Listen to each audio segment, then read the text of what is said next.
Muy buenas noches a todos. Sean bienvenidos. Esta es nuestra cuarta reunión de esta clase magistral. Como cada 15 días, es un gusto volver a estar reunidos en estas clases de esta materia llamada Estrategia de Precios y Ventas. Doctor Miguel, buenas noches. Qué gusto volverlo a saludar y darle la más cordial bienvenida en esta clase magistral. ¿Cómo está, doctor? Muy bien, muy contento de estar esta noche con todos ustedes, maestra Marisela, y con todos nuestros estudiantes. Muy feliz, muy contento. ¿Usted cómo está, maestra? Bien, también, muchas gracias, doctor. Aquí ya pues preparados para cerrar el cuatrimestre y también contenta por la gran respuesta que han tenido los estudiantes para poder aprender más, reforzar su conocimiento. Enhorabuena, maestra. Sí, pues de aquí vamos a obtener mucho conocimiento, doctor. Siempre es un placer tenerlo. Pues muy bien, les saluda la maestra Marisela Ullo Arellano, docente tutora nacional de esta materia. Les recuerdo que esta clase será grabada, la cual estará disponible en YouTube. En breve les enviaremos la notificación de su disponibilidad. Les voy a dar a conocer en el foro de dudas y por vía mensajero Neo. También les voy a platicar la dinámica que vamos a seguir. Vamos a comenzar con una corta explicación sobre las estrategias de las actividades, bueno, inclusive la de hoy, la 9, la 10 y la 11, que se debe subir a la plataforma Neo. Luego vamos a recordar el tema visto en la clase anterior. Vamos a platicar también sobre la introducción al tema que hoy nos ocupa. Posteriormente vamos a escuchar la clase magistral impartida ya por nuestro conocido invitado especial, el doctor Miguel del Río.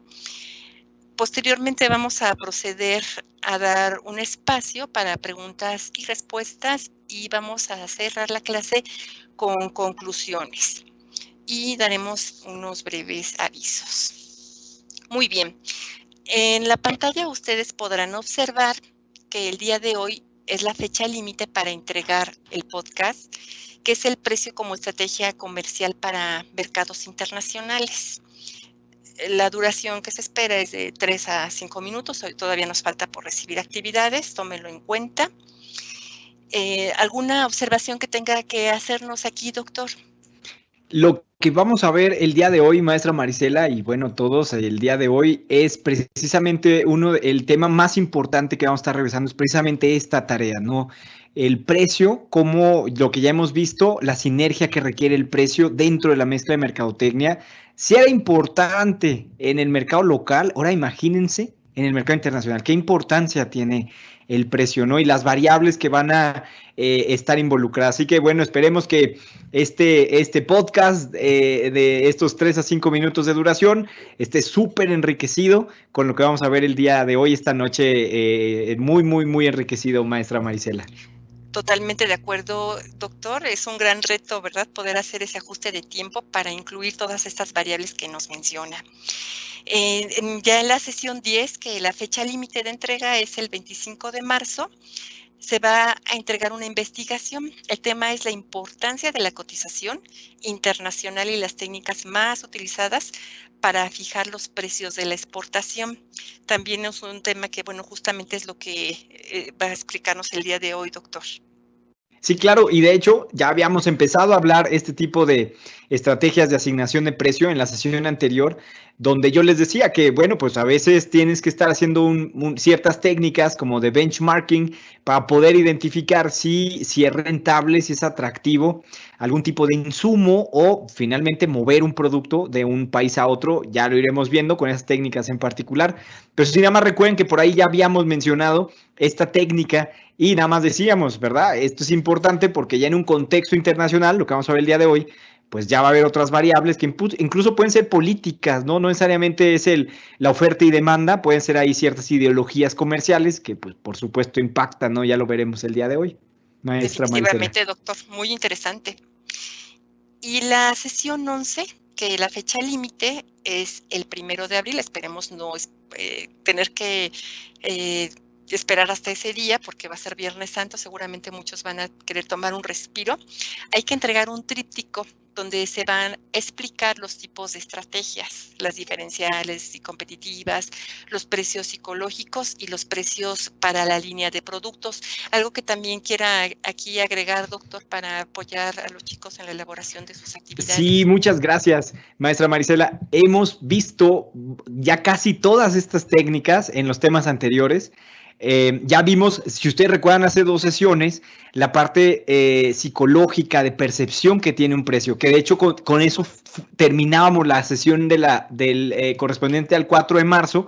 Nosotros veíamos que el precio no es solamente calcularlo, ¿no? Sino hay estrategias que son muy contables, muy financieras, muy económicas, pero también hay estrategias que son, como muchos de los que vemos aquí, pues estratégicas, ¿no? Hay algunas que son de percepción, que necesitas ayudarte de la teoría del comportamiento del consumidor para poder saber, no nada más poder asignar el precio, ¿verdad? Sino diagnosticar si esa técnica, por supuesto, es importante. Yo creo que aquí recuerden para su folleto, para su tríptico, recuerden que ninguna es perfecta. Todas tienen fortalezas y debilidades y el punto como profesionales es diagnosticar correctamente en qué contexto, incluso a pesar de esas desventajas, pues supera las ventajas que puede tener esa estrategia en ese contexto. Entonces recuerden, no hay una medicina perfecta, es nuestra labor profesional pues determinar con ese diagnóstico cuál de estos tipos de estrategias es la más importante. Recuerden, llevamos 2 clases hablando de esas estrategias, la última fue la clase del 4 de marzo, maestra Marisela. Perfecto, muy buena orientación que va a ayudar a nuestros estudiantes. Gracias, doctor. Pues muy bien, dicho lo anterior, estamos listos para comenzar. En nuestra clase previa estuvimos analizando el precio desde la perspectiva de la construcción de la marca, en donde nos asegurábamos crear la sinergia entre todos los elementos de la mezcla de mercadotecnia y, por supuesto, la estrategia de asignación de precio.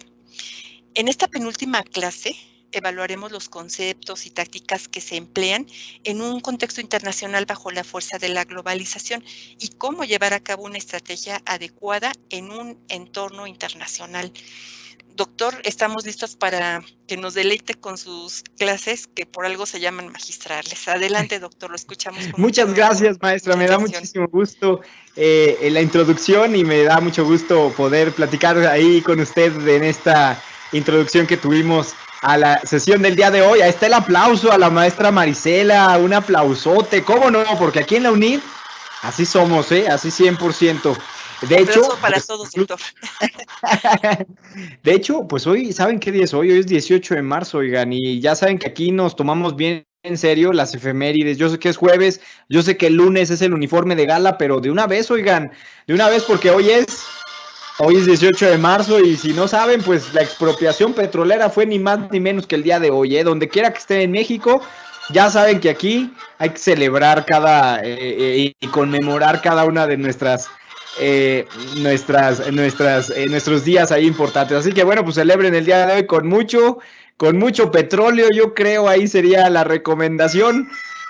Empezar entonces así el día de hoy. Muy bien, pues muy buenas tardes. Me da muchísimo gusto estar con ustedes en este tema que, bueno, cada vez se vuelve más interesante, más sofisticado. Como la primera sesión que nosotros iniciábamos, como bien decía la maestra Marisela, veíamos el precio como un número, ¿verdad? Y a medida que hemos ido avanzando, nos damos cuenta de la importancia que tiene el precio como una variable, como una de muchas variables que tienen estos factores controlables en un negocio. Y yo creo que, bueno, pues ahí poco a poco hemos ido entendiendo qué se necesita, ¿verdad?, para asignar el precio y sobre todo, pues, qué es lo que necesito poner atención en particular, priorizar aquellos elementos que son importantes en el diagnóstico empresarial. Ahora bien, entonces lo que vamos a ver el día de hoy, pues es ni más ni menos que ya en un entorno internacional.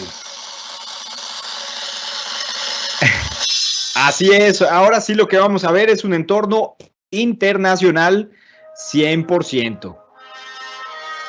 Ahí está, para que pues saquen ahí el inglés, el chino, el francés, lo que sea que anden manejando el día de hoy. Fíjense que en los contextos internacionales, como ustedes se han dado cuenta, mucho va a depender el precio en una variable básica de la oferta y la demanda. ¿Están de acuerdo? Eso ya lo hemos visto. Pero ¿qué pasaría si puedes tener oferta, o sea, puedes ofrecer al mercado algo que pues la gente está acostumbrada a traerla de otro país? ¿no? ¿Qué pasaría si pudieras traer chocolates como los de Bélgica, como los de Italia, pero aquí en San Luis Potosí? ¿Qué pasaría si tú pudieras traer en lugar de traerlos desde Francia, desde algunos lugares en Italia, un delicioso vino espumoso, por ejemplo, ¿no?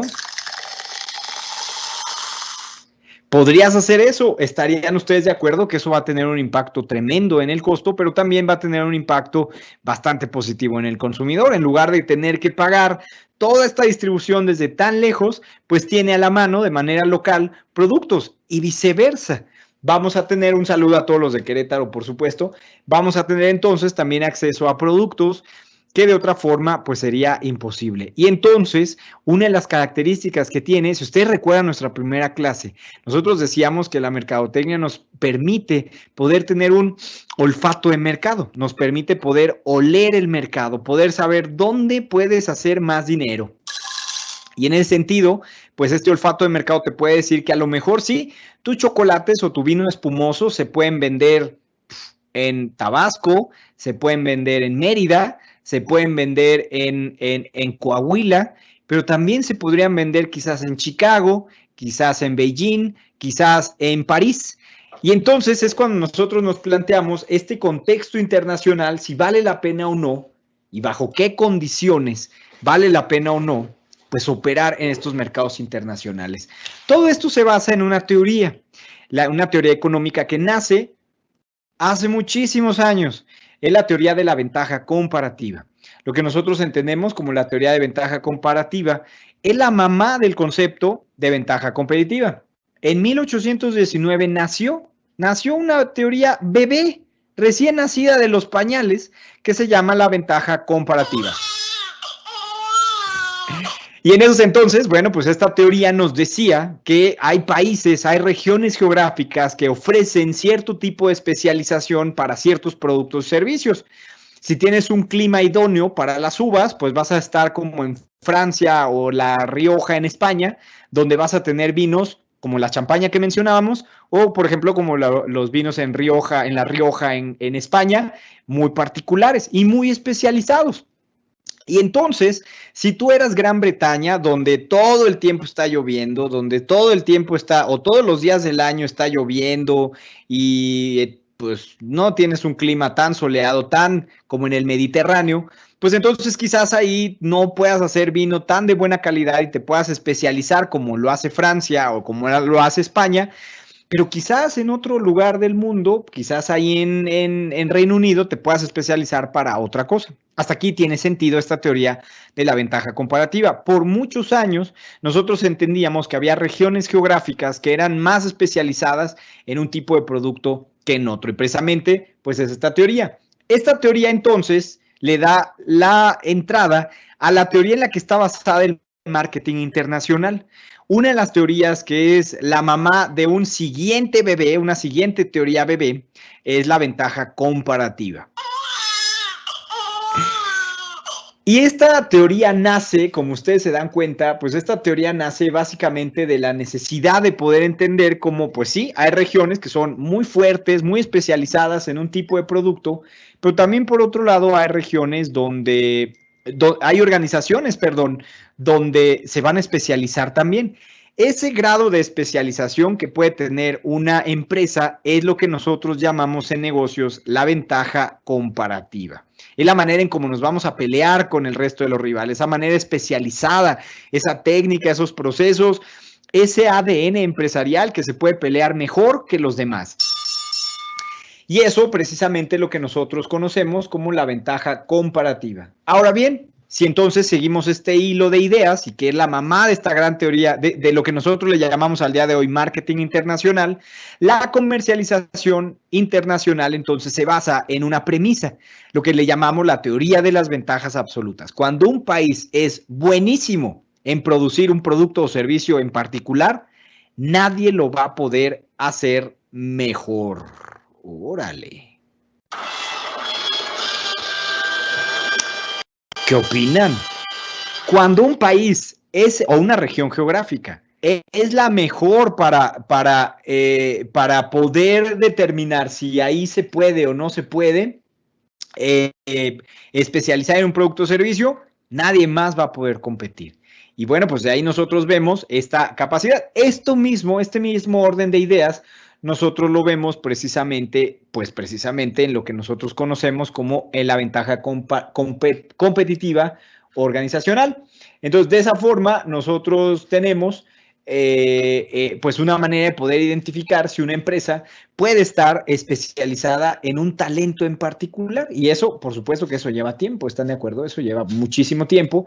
Y pues una especialización pues no va a ser tan sencilla, ¿están de acuerdo? Bueno, hasta aquí llevamos qué es lo que le da origen a estas teorías. Ahora bien, en ese sentido, por ahí uno de los cuestionarios que ustedes tienen, ¿por qué es importante, verdad? ¿Cuál es la importancia que tiene la comercialización internacional al día de hoy? Una de las cosas que nosotros vemos es que nos permite poder planear bien necesidades, satisfacción de necesidades, más allá de tu entorno geográfico. Eso es bien importante porque entonces, como se dan cuenta, si seguimos entonces este orden de ideas, tendríamos que hay países que se han especializado muchísimo. Síganme en este ejemplo y viajemos por el mundo. Significa entonces que hay países como los japoneses que se van a especializar en la tecnología, como lo están viendo ahí a la izquierda. Nosotros sabemos entonces que habría países que se van a especializar en la maquila mexicana, o como Alondra nos está diciendo en los comentarios, un claro, delicioso, refrescante y mexicano ejemplo sería el tequila o el mezcal. Ahí está, Alondra. Un saludo donde quiera que estés. A tu salud. Y finalmente, en este viaje por el mundo, otro grado de especialización sería quizás, si ustedes consideran, la relojería suiza. Es este orden de ideas, ¿de acuerdo? Ustedes tendrían la última palabra, pero yo les tengo una pregunta el día de hoy. A ver, vamos a ver. Y muchas gracias por participar aquí en los comentarios. Yo tendría una pregunta. ¿Las ventajas comparativas son siempre geográficas? ¿Qué opinan ustedes? ¿Sí? O sea, si a ti te da más el sol, si a ti tienes acceso al mar, si tienes un clima XYZ, si tienes un cerro gigantesco y eso hace que tengas alguna ventaja privilegiada, ¿ese ya es suficiente motivo para tener una ventaja comparativa? A ver, ¿qué opinan ustedes? ¿Será? Y ahora, todavía, espérense, si tú eres un lugar donde pues no tienes acceso al mar, está bien feo el clima, tienes todos los elementos en tu contra, ya con eso ya estás destinado al fracaso. O sea, ya de plano, no, pues ¿sabes qué? Aquí como no hay acceso al mar, pues ni modo, aquí ya no se puede hacer nada, vámonos. Vámonos, aquí no se puede hacer nada. ¿Qué opinan ustedes? ¿Será cierto o no será cierto? Fíjense que esta fue una pregunta muy importante para hacer avanzar esta parte de la ciencia, porque pues no es así, ¿verdad? Ojalá fuera así de sencillo, donde, no, ¿sabes qué? Aquí no da el sol, cero, ¿eh? Los ejemplos que yo les di al inicio, los deliciosos chocolates potosinos y los deliciosos vinos espumosos queretanos, son tan buenos como si estuvieras en Francia o son tan buenos como si estuvieras en Italia. Bueno, yo soy un mal ejemplo en San Luis, ¿verdad? Aquí no soy una opinión objetiva, pero son tan buenos, ¿no? Entonces significa que debe haber algo más, que tu destino no es que te dé mucho el sol o que estés cerca del Ecuador o cosas así, significa que aquí hay algo más complejo, significa que para eso estudiamos, significa que hay algo más. Vean cómo le hace esta empresa china, ellos se dicen el Starbucks chino. Vean cómo tienen todos estos recursos a su favor y algunos en su contra para convertirse, ellos quieren ser el número 1 en café. Pongan atención y díganme ustedes si estarían de acuerdo. A ver, vamos a ver qué opinan del Starbucks chino. La startup Luckin Coffee surgió de la nada apostando por las nuevas tendencias de consumo de café en una China que se urbaniza rápidamente.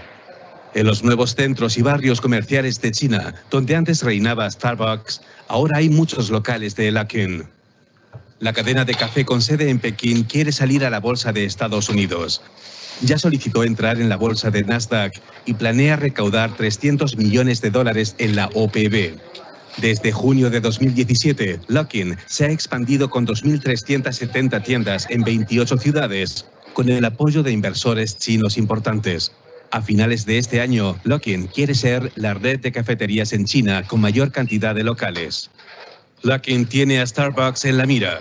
Su competidor ha abierto 3.600 locales en 150 ciudades de China. Si competimos con Starbucks, quizá en parte. No nos importa si la demanda viene de nuevos consumidores o de clientes de Starbucks. Solo queremos que la gente vuelva a nuestros locales. Los cafés de Luckin funcionan sin efectivo y están diseñados tanto para el servicio rápido como para el de entrega por medio de una aplicación. No creo que haya mucha diferencia en el sabor. Starbucks y Luckin son casi lo mismo. No hay gran diferencia. Los dos están deliciosos. Pero la expansión y los altos costes de comercialización han causado pérdidas. El año pasado Luckin facturó $125 millones en ventas, pero acumuló pérdidas por $241 millones. Muy bien, lo que ven ahí, vean qué interesante ver cómo a pesar de recursos a favor y recursos en contra, pues no, o sea, que seas de un lugar o de otro, eso no significa que sea tu destino. De hecho, los hispanohablantes tenemos varios ejemplos exitosos de comercio y de marketing internacional. Algunos casos, y son algunos muy interesantes, como Bimbo, por ejemplo, y que este es todo un caso, porque mucho de lo que hizo Bimbo fue pues la gran primera empresa mexicana que adquiere otras empresas en Estados Unidos cuando estaba sucediendo al revés en la década de los 90, ¿no? Empresas de otros lados adquirían empresas mexicanas. Aquí Bimbo adquiría empresas en otros países, incluyendo Estados Unidos. El caso de Juan Valdez también es otro caso de éxito, en este caso en Colombia, ¿no? Cómo lograron a través de un commodity darle valor y darle este sentido emocional a la marca, algo que todavía en México batallamos en hacer. Tenemos también, por supuesto, un clásico ejemplo, la primera marca que llega al ranking de las marcas más poderosas en el mundo, y en este caso mexicana, fue la cerveza Corona, con todo un caso, que ya lo veremos en nuestra última sesión, que fue todo un caso de internacionalización, ¿no? Y cómo logra traducir su propuesta de valor de manera eficiente en diferentes audiencias. El caso, la peruana Bicola, también importante, Inca Kola también, que bueno, aquí fue muy polémico porque cuando llega a nuestro país, pues es tan eficiente en los canales de distribución, pues bueno, que bueno, sería todo un chisme para la clase, ¿verdad? Pero pues sí, claro que la empresa batalla, ¿no? Poder entrar a los puntos de venta. Kitsania, la ciudad de los niños también, muchos de ustedes están en lugares en México que tienen Kitsania. Y como Kitsania, fíjense, hay algo súper interesante. Si tú le preguntas a un japonés qué palabras conoce de México, alondra, una es tequila y la segunda es Kitsania. Cuando tú le preguntas a un japonés qué conoce de México, qué palabras conoce de México, él dice Kitsania como número 2 y como número 1, tequila, ¿no? Entonces, ahí tú te das cuenta, que, por ejemplo, el Burj Al Khalifa, el edificio más alto del mundo en Dubái, ahí en ese edificio hay un Kitsania. Imaginen ustedes, ¿no? O sea, tú te das cuenta que México no tiene muchísimos buenos ejemplos de comercio internacional, pero hay algunos muy buenos, como el caso de Kitsania. Cinépolis, por supuesto, que todavía hasta antes de la pandemia tenía un crecimiento extraordinario, no solo en su mercado local, o sea, ya tenía planes muy importantes de internacionalización. Tous en España, si esta clase fuera española, veríamos este caso de Tous, pero todo el tiempo, ¿no? Es un gran ejemplo en el negocio de joyería, cómo un producto con un valor agregado sobre la marca se convierte en un precio premium para el consumidor y todo lo que eso implica en su experiencia de compra. Y uno que vamos a ver más adelante, el ejemplo de Jarritos. Ya lo veremos más adelante, el ejemplo mexicano. Pero quiero que vean cómo lo hicieron los colombianos, cómo lograron los colombianos tener una estrategia muy clara para que el consumidor esté dispuesto a pagar premium por lo exótico, por el origen del café. Vean el caso de Juan Valdez y vean cómo le hace para poder tener este precio premium más allá del café, sino sobre la marca, sobre estas características del precio. Vamos a ver. Esta mañana, cuando decidiste tomar una taza de café Juan Valdez, decidiste apoyar el futuro de Marta y su hija y de la equidad de género en nuestro país. Con ese café que tomaste con tu mejor amigo, decidiste ayudar a jóvenes colombianos en territorio de conflicto que vieron en el café Juan Valdez la forma de cumplir sus sueños. Con ese café que pediste mientras estudiabas, decidiste apoyar que en Juan Valdez pagamos más a los caficultores por la calidad de nuestro café. Decidiste tomar un café Juan Valdez y con esa elección apoyaste el esfuerzo y dedicación de 540,000 familias caficultoras. Decidiste tomar un café Juan Valdez y eso hace posible que nuestro café esté en todos los rincones del mundo. Gracias a tu elección, decidiste apoyar la razón de ser de Juan Valdez, ser la marca de los caficultores colombianos y el gran orgullo de todo un país. Gracias por tomar de mi café. Gracias por tomar de mi café. Gracias por tomar de mi café. Juan Valdez, el café de todo un país. ¿Qué grado de acidez tiene? ¿Cuál es el tostado que usa? ¿Cuánto es la concentración de cafeína que tiene? ¿A quién le importa? Esto es cuestión emocional. Estoy dispuesto a pagar premium para que esto funcione. Y funciona, ¿eh? En países desarrollados funciona como aquí funciona Starbucks.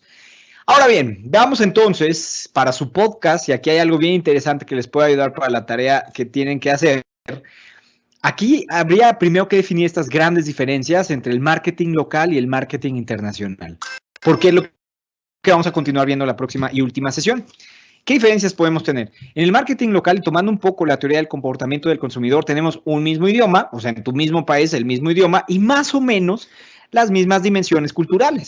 Más o menos, ¿verdad? Porque sí hay algunas variaciones en algunas regiones urbanas en comparación una con el otra, o urbana rural, suburbana rural, etcétera, ¿no? Pero más o menos es algo entendible, es algo que por lo regular ustedes y yo ya conocemos.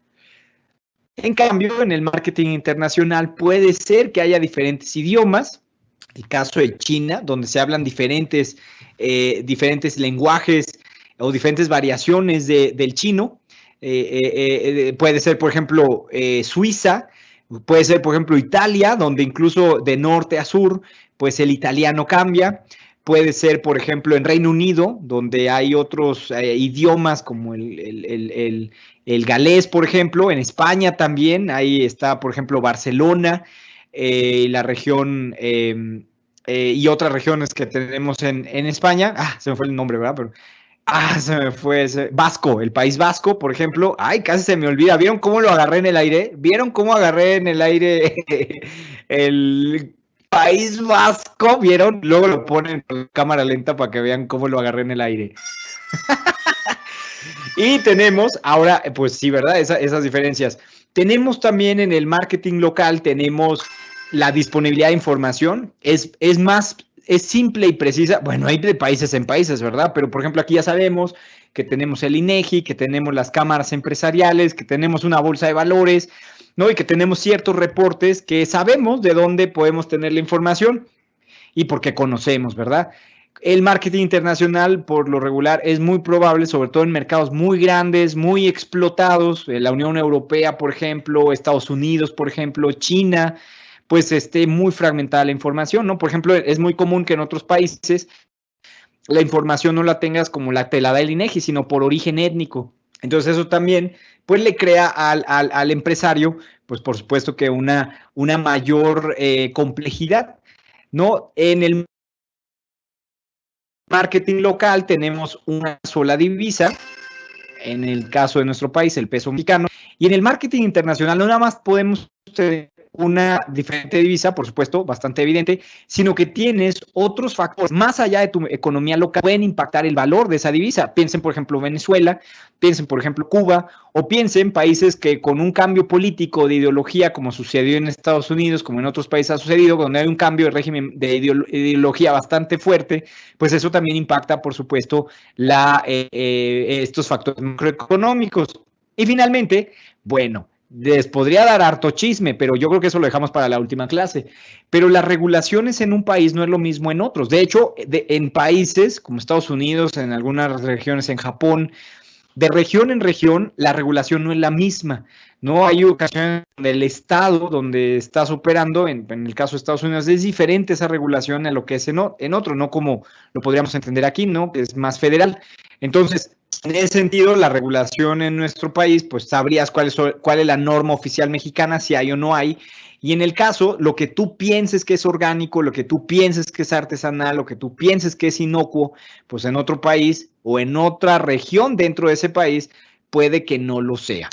Entonces, eso también se vuelve bien interesante porque pues son mayores barreras de entrada, mayor complejidad que tenemos y por eso ustedes y yo tenemos que justificar muy bien por qué vale la pena irse a un mercado internacional. En ese sentido, y hablando del delicioso, espumoso y calientito café, vean cómo le hace esta marca italiana para tratar de decir, no, ¿saben qué? El verdadero origen del café no es Colombia, el verdadero origen del café no es China, ni tampoco es Starbucks. Este es el verdadero origen del café. Vean ustedes cómo vende y responde a Juan Valdez. Vamos a ver.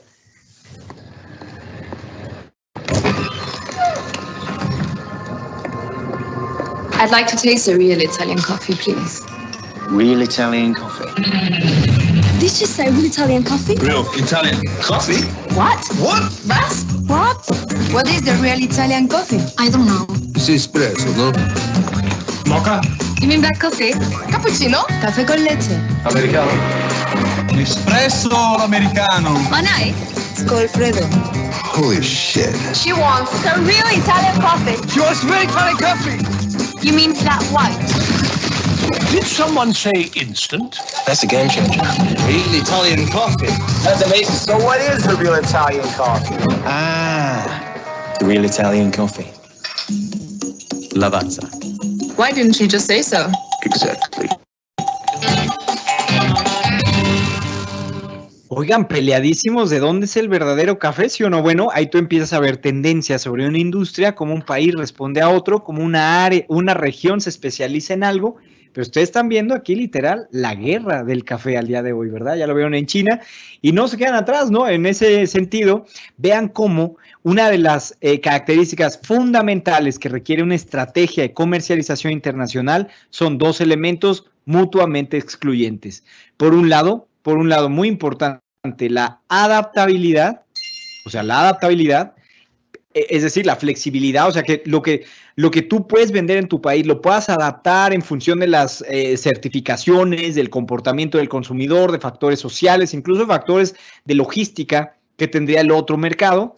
Muy importante la adaptabilidad, la flexibilidad, porque esa tiene que ser la ventaja competitiva. Pues es como cuando nosotros viajamos, ¿no? Cuando vas de un lugar a otro, pues tienes que adaptarte a que si así se acostumbra, que si aquí pica mucho, que si aquí hace mucho sol, que si aquí hace mucha humedad. Es parte, si me permiten la metáfora, de lo que nosotros hacemos en el comercio internacional. Identificar, mis queridos colegas, identificar el grado de flexibilidad de lo que se le conoce en la teoría como la rigidez estructural que pueda tener un modelo de negocio al querer llegar a otro país. Esto es bien importante porque hay empresas que son bien maleables. Pues no por algo son marcas súper posicionadas. ¿Quieren ver el ejemplo? Bueno, muchos ni se lo imaginaban. Hace 30 años nadie se hubiera imaginado un nuevo entrante en la industria del café, ni más ni menos que Coca-Cola. Vean ustedes.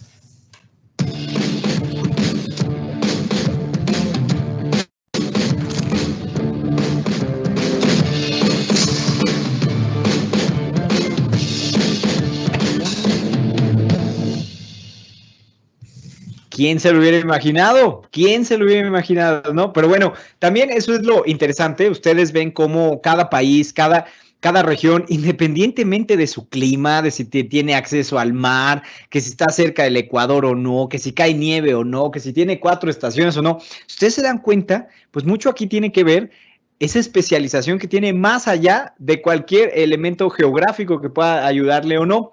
Esto, como les decía, es la gran paradoja que tenemos en el marketing internacional. Y esto es muy interesante, si ustedes lo ven en su podcast, porque es quizás lo que mejor va a resumir lo que nosotros vamos a hacer a lo largo de nuestra última sesión, en nuestra última clase. Hay elementos en la mezcla de mercadotecnia que tienes que estandarizar. O sea, hay elementos que no puedes cambiar, o sea, de ahí vas a partir. Y por eso, ustedes, si lo vemos desde el punto de vista económico, desde el punto de vista financiero, pues vas a tener costos que son fijos, no importa lo que hagas, esos costos van a estar ahí y no los puedes quitar.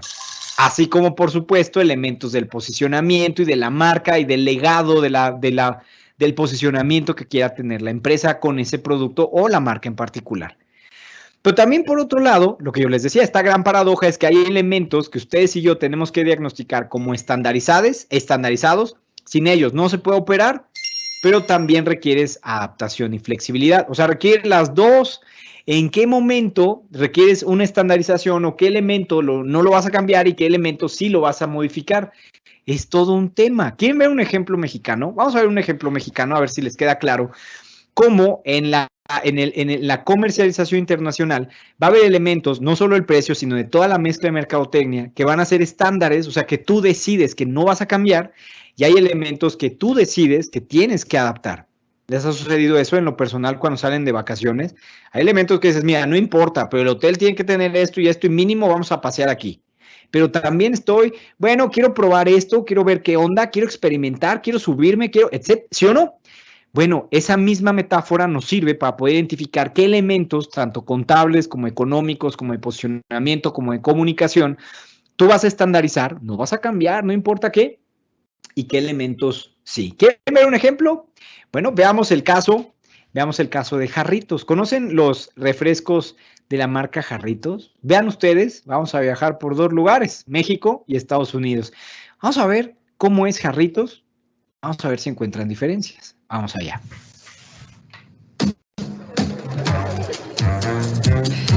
Es natural ser antojadizo. Apoyar a los nuestros. Y también es natural que busques los mejores precios. Es natural como el rico sabor de Jarritos, hecho con frutas 100% mexicanas. Me encantan. Y eso también es natural. Bueno, pues eso fue ni más ni menos que Jarritos en México, ¿no? Y ahí ven ciertas características, elementos ahí interesantes que pues nos tratan de explicar quién es la marca y por qué habría que comprar Jarritos. Viajemos al norte de la frontera. ¿Cómo es Jarritos en Estados Unidos? ¿Creen que sea igual? ¿Creen que haya diferencia? Es todo un caso de estudio este ejemplo que le estoy poniendo, porque muchos expertos en teoría del comportamiento del consumidor voltean a ver esta marca de refrescos mexicana y encuentran pues lo que ustedes van a ver en el siguiente anuncio. Ya vimos Jarritos en México.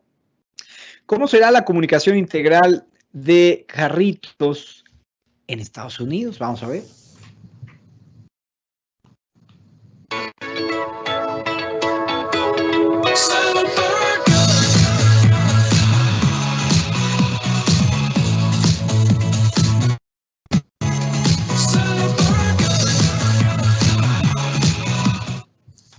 ¡Órale! ¿Qué onda con los Jarritos? A que ni se lo imaginaban, ¿verdad? Está súper diferente. ¿Encontraron diferencias? Escríbanlos en los comentarios a ver ustedes qué identificaron. En resumen, entonces, la mezcla de mercadotecnia en un contexto internacional requiere algunos elementos que sean estándar y algunos otros elementos que sean, por supuesto, adaptables, flexibles.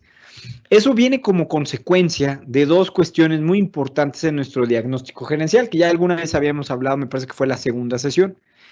La mezcla de mercadotecnia siempre son elementos controlables, son tus decisiones, es resultado de lo que tú estás gestionando en el modelo de negocio, ni más ni menos, ese es ese resultado. Sin embargo, hay elementos no controlables en tu país de origen, ¿no?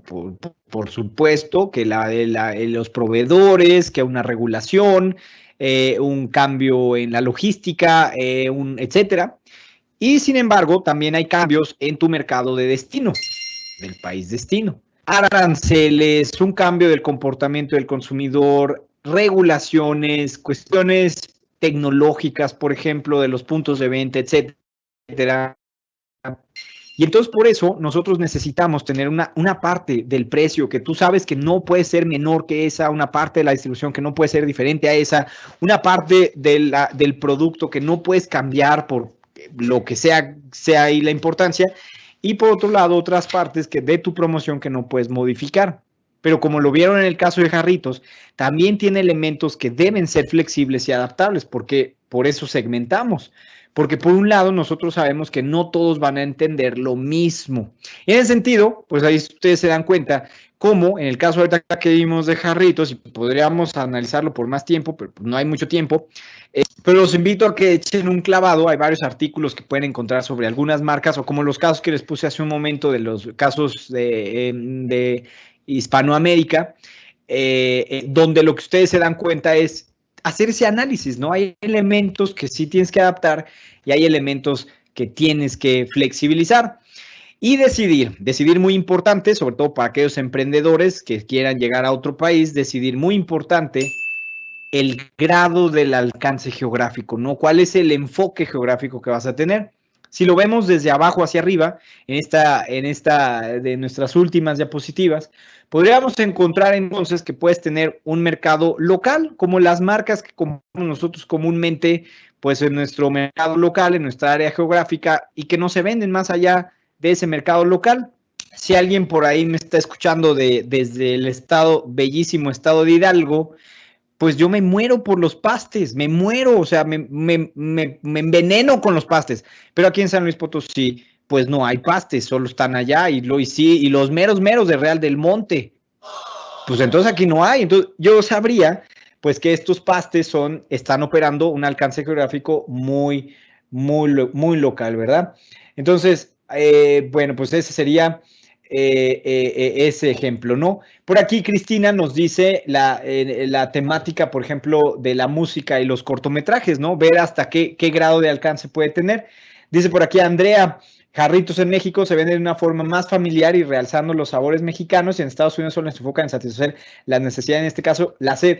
Y más nice, ¿no, Andrea? ¿No piensas que es como más copetudo acá el Jarritos? No sé, ¿no lo viste como más fresón? No sé, ¿verdad? A ver, ahí compartan sus opiniones, pero se me hace como más fresa, ¿no? Perdón, Angélica, vale, si ves esta clase, pero pues se me hace como más fresón, ¿no? Hay como los chavos ahí en un día de campo en la playa, ¿no? Digo, aquí a duras penas ahí pones abres el aljibe y te metes te echas el clavado en el tinaco, ¿no? Para sentirte refrescante, pero pues bueno, ¿no? Digo, ya cada quien, pero bueno, ahí hay todo un caso, ¿no? Es todo un caso de análisis.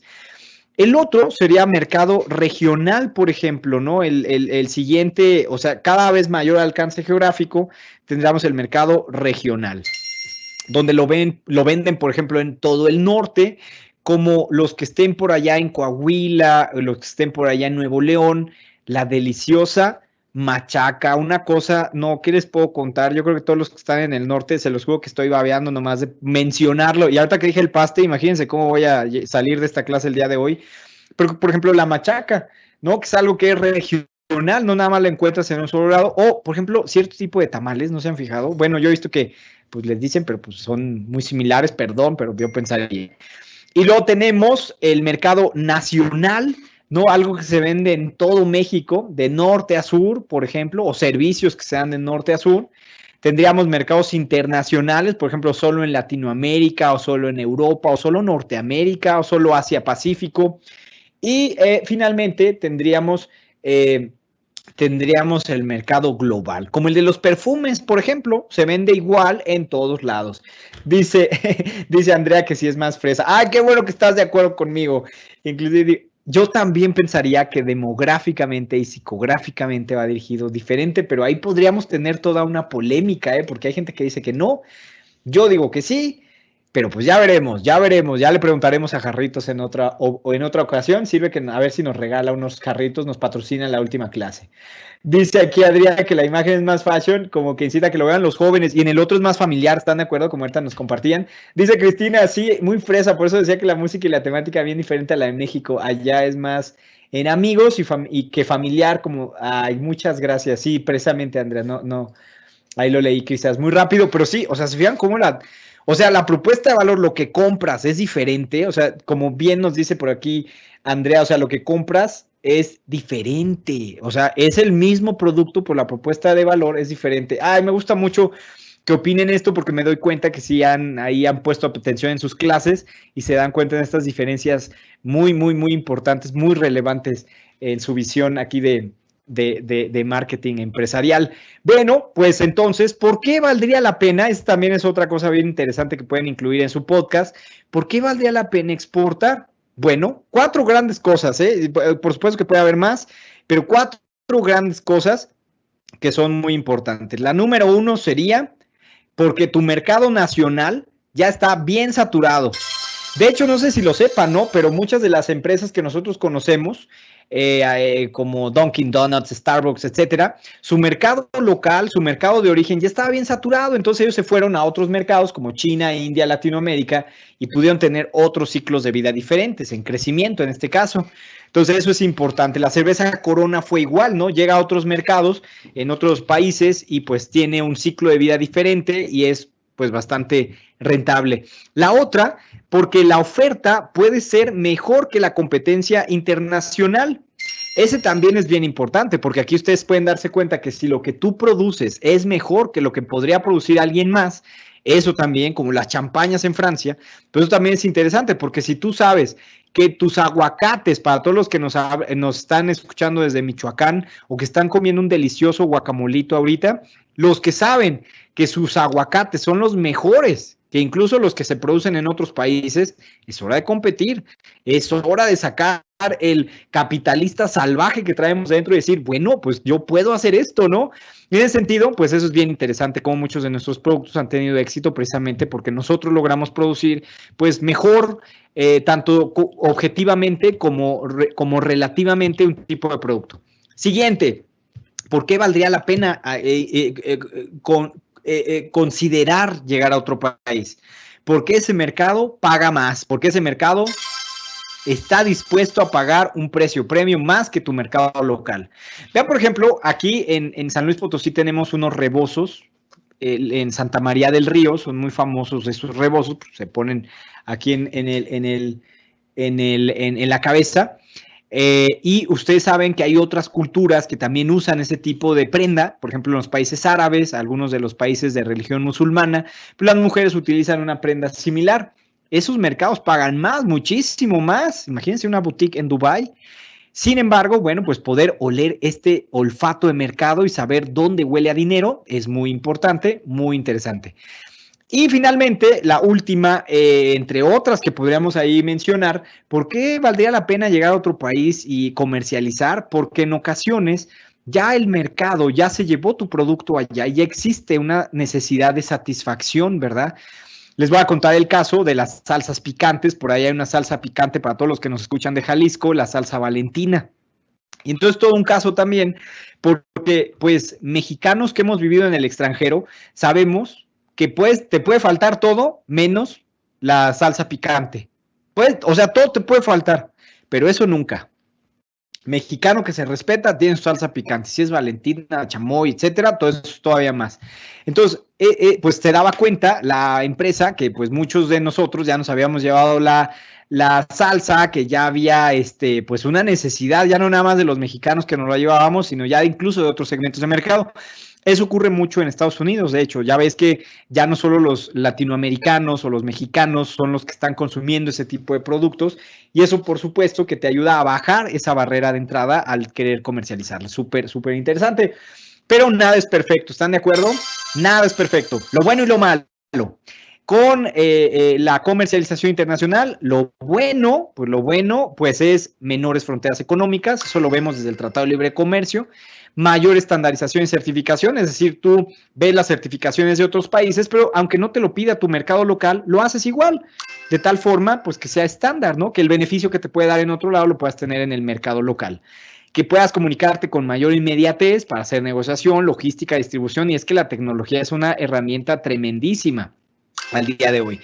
Y finalmente, como yo les decía, en el caso de muchas de las empresas de Estados Unidos, que entonces en la década de los 80s y en los 90s llegan a otros mercados como en Asia, como en Latinoamérica, diversificaron sus ciclos de vida, ¿no? Hicieron que los ciclos de vida se extendieran al combinar países en madurez con países en crecimiento, tan solo por la demografía. Sin embargo, pues no todo es bueno. También podrían ustedes identificar algunas polémicas donde, por supuesto, que podría ser por ahí desventajas, ¿no? Por un lado, lo que algunos consideran el intervencionismo extranjero, ¿no? Ahorita les voy a poner un ejemplo.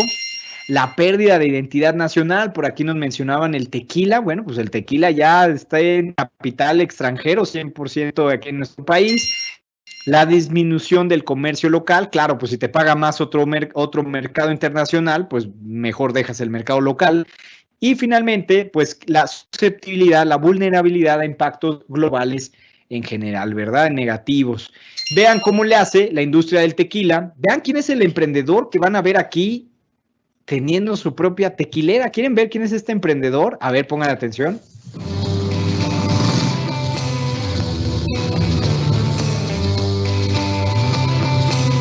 We owe great times to good friends, to the glasses that spark conversation, to the ideas that then pour out. Ours came from a night like that, and somehow survived the morning after. To make our own tequila, one we'd be proud to pass around. It wasn't meant to leave our house, but since we made this for friends, we thought it wouldn't hurt to make a few more. Grab a glass, amigo. Our tequila is your tequila. Our casa is your casa.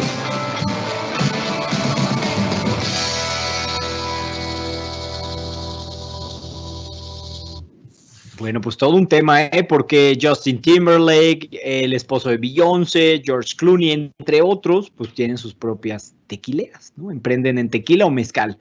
Finalmente, factores que hay que poner atención, no es receta, hay que poner atención en cuáles de estos son importantes. Tener una investigación de mercado adecuada, tener la atención en la necesidad de mercado, o sea, si de verdad es viable, rentable, tener una ventaja del producto en el negocio, o sea, que de verdad te des cuenta que nadie lo podría hacer mejor que tú. Los canales de distribución y de promoción deben ser los apropiados con el comportamiento del consumidor. No en todos lados hay OXXO, oigan, eso es bien importante. Y finalmente, el precio, otra vez, el precio no se puede separar de la mezcla de mercadotecnia, que el precio comunique, como lo vieron con Jarritos, que el precio comunique precisamente la propuesta de valor que se quiere comunicar de manera adecuada. Ni más ni menos, el precio es fundamental. Y con eso terminamos el día de hoy. Vamos a ver qué preguntas tienen, vamos a ver qué dudas puede haber en estos minutos que nos quedan y agradecer a maestra Marisela, a ustedes, pues lo que estuvimos el día de hoy. Muchísimas gracias. Vamos a ver ustedes. Interesante como siempre. Pues ahorita es momento de que pregunten. Es una buena oportunidad para que todo lo que nos expuso el doctor, si hay dudas, las manifiesten. También esto forma parte de sus siguientes actividades. Para quienes ya hayan revisado algo, pueden ustedes nuevamente profundizar sobre el tema. Por ahora no hay más preguntas. Estamos a 4 minutos de terminar. Si no hay preguntas, doctor, pues entonces comenzamos con las conclusiones como ve. Muy bien. Fíjense que aquí, más allá, sí, por ejemplo, más allá de las preguntas que pudieran ustedes tener, sí, algo que les puedo decir es que mucha gente lo ve como algo muy alejado de su realidad, ¿no? O sea, que llegar a otro país es algo que es virtualmente imposible.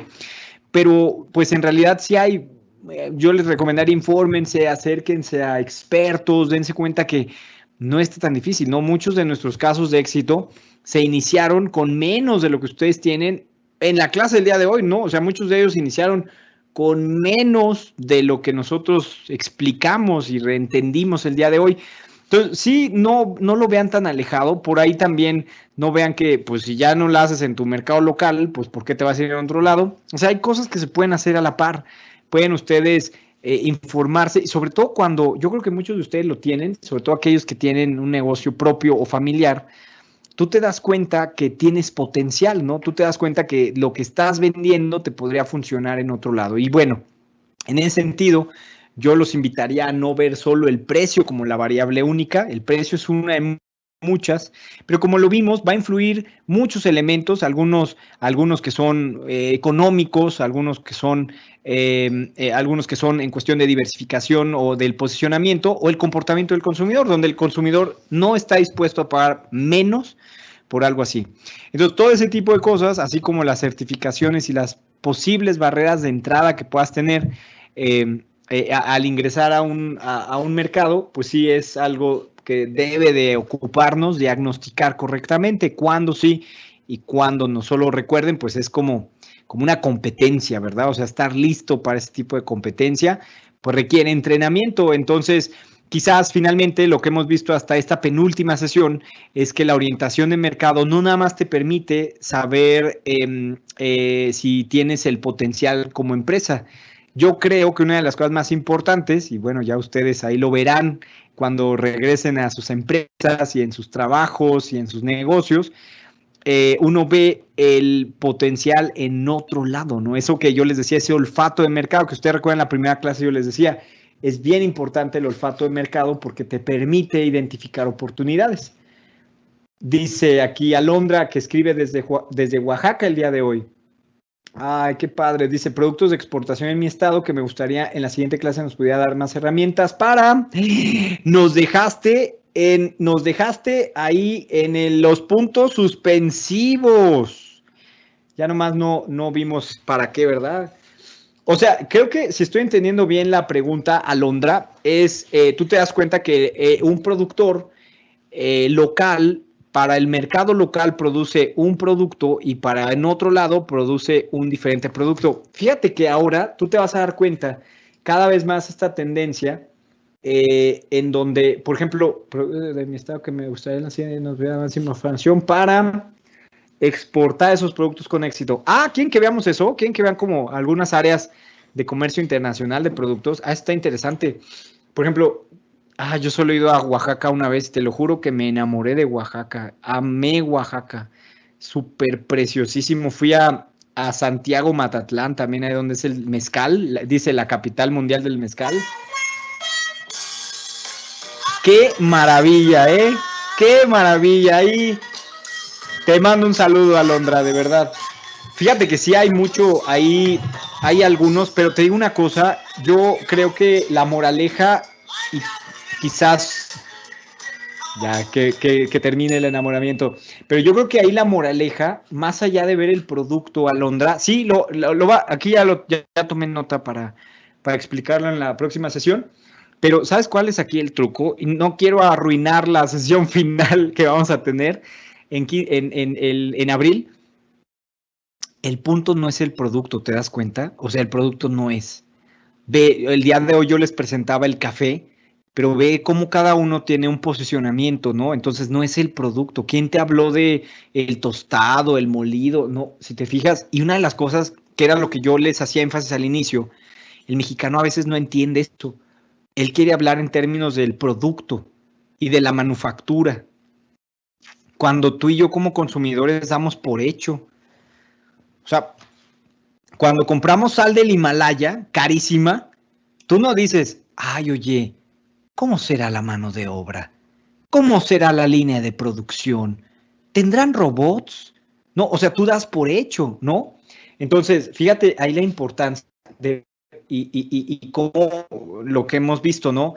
Yo creo que aquí la gran moraleja, y lo van a volver a escuchar en la otra clase, en la última, porque me estoy adelantando, pero la gran moraleja es que el precio no va a responder al producto, el precio va a responder a variables también subjetivas que tú decides comunicar.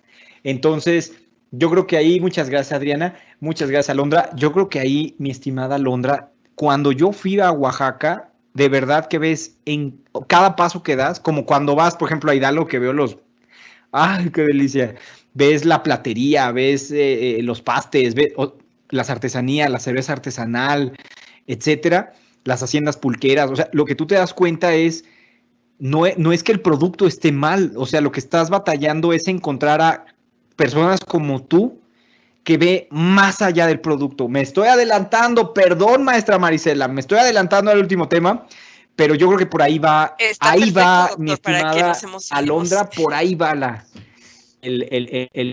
como la idea, ¿no? Como la lógica de la idea, sea Oaxaca o sea cualquier otro lado, ahí, mi estimada Alondra, hasta Oaxaca, donde quiera que estés en ese bellísimo estado. Maestra, pues ya está, le arruiné aquí el final, ¿eh? No, está muy bien. Yo creo que es una probadita para la próxima sesión con la que seguramente va a cerrar con broche de oro, porque ya se nos termina el cuatrimestre, doctor. Ha sido muy interesante todos los puntos que ha tocado y también que va a dar pie para la apertura de la clase última que vamos a tener. Así que nuevamente agradezco mucho su explicación, también la asistencia y participación de los estudiantes como Alondra, Adriana. En fin, si quisiéramos más participación, pero bueno, yo creo que por ahora, con lo que ya nos explicó, tenemos mucho más conocimiento de este tema. Nuevamente, gracias. Y les recordamos entonces que el día 15 de abril ya es la última clase, doctor, para ya cerrar el cuatrimestre el 27 de abril. Muchísimas gracias. Hasta entonces, cuídense muchísimo, maestra. Muchísimas gracias. Gracias a todos. Buenas noches. Gracias.